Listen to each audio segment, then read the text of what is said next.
Alright, so we got a client today that we're going to do some headshots for. We've been working with him for a while, but what I really want to show you today is how I set up this headshot session in his home office, and why I'm doing it like that. I like to do headshots a few different type of ways for different types of looks. It's a thousands of different ways you can do headshots, so don't ever think there's only one way to do headshots properly.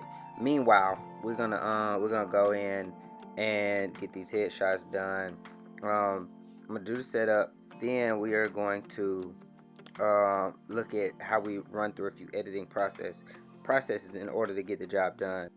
Let's ride. All right, first thing first, get your color checker out and make sure you get accurate colors in post. Hit your white balance, make sure all your colors are doing the things that they do. I do this on every single shoot.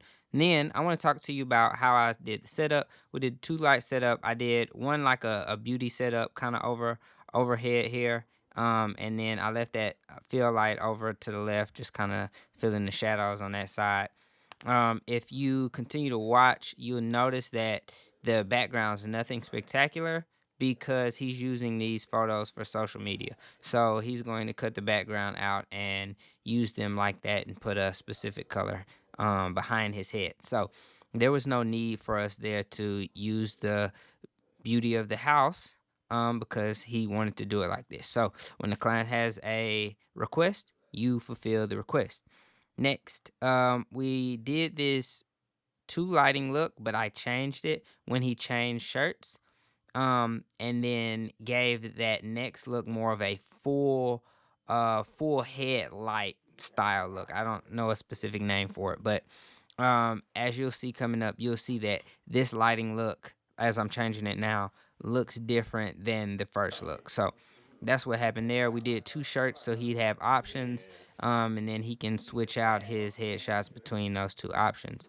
Yeah, those panels you see, we'll show you those at the end of what was going on. Then, as like you communicate with your clients, you find out what they like and why they like it, and then you start to serve them in a better fashion and manner. If you notice the entire shoot, I'm holding the camera above my head so that the camera can be more on his eye line, and not be at an angle up or down for his headshot. So it seems like I'm tall, but we clearly see that's not the case.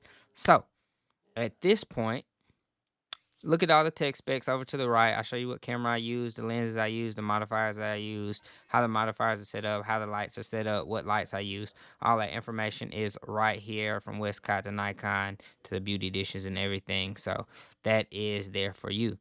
Let's get into the editing process. No, you don't see where I did my first culling process, which he picked his pictures on site. So I put them in Lightroom. I did my basic adjustments, and then I come from Lightroom into Envato for retouching.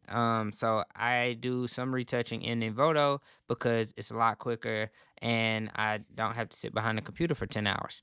So I got in, picked the preset I like, made the adjustments, and they came out pretty good. You kind of watch those images as we kind of went throughout the shoot, so you know what those look like. As a matter of fact, um, I will drop them back on screen right now so you can see both of them and you can kind of see what I did in Evoto. But Evoto is a really good software. No sponsors here, so if you're interested in retouching faster, I suggest it. This is what I've been using for a while now, and it does the job the way that I need to do, and in the speed I need to have because my clients want things back quickly. As we move over into Lightroom shortly, in Lightroom, I just come back in and do some basic adjustments. With cleaning up some things Evoto doesn't get. Of course, it's an AI software, so it's not going to get everything that you naturally see and clean up in retouching. But I come back over and I get it cleaned up right here. I just use the removal tool. It's one of the newer tools in Lightroom. I use that tool and I go in and I clean stuff up that I feel don't need to be on people's skin. Um, I really at this point just need you to understand that if you have not yet liked, subscribe, or click the notification bell, this is your opportunity because videos will continue to drop. And hopefully, something that I'm saying here is going to be beneficial to you and your future. And if not, just let it be entertaining to you, edutainment or inner, whatever y'all call it. But yes, so we're gonna go ahead and export these images and check out what we did to his home office because we developed a whole thing there.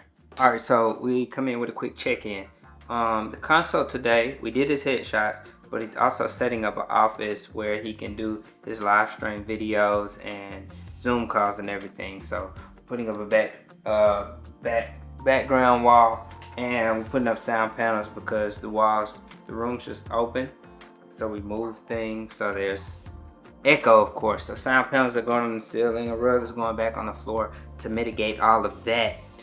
Other than that, I'll let you see where we finished today and headshots. And yeah, that's how you serve your clients at the highest level. If you have any questions about what we did in this room, equipment used, drop it in the comments. I'll see y'all there. Until next time, I am out. Here's the rest of the video. Oh yeah. Took care of it, bro.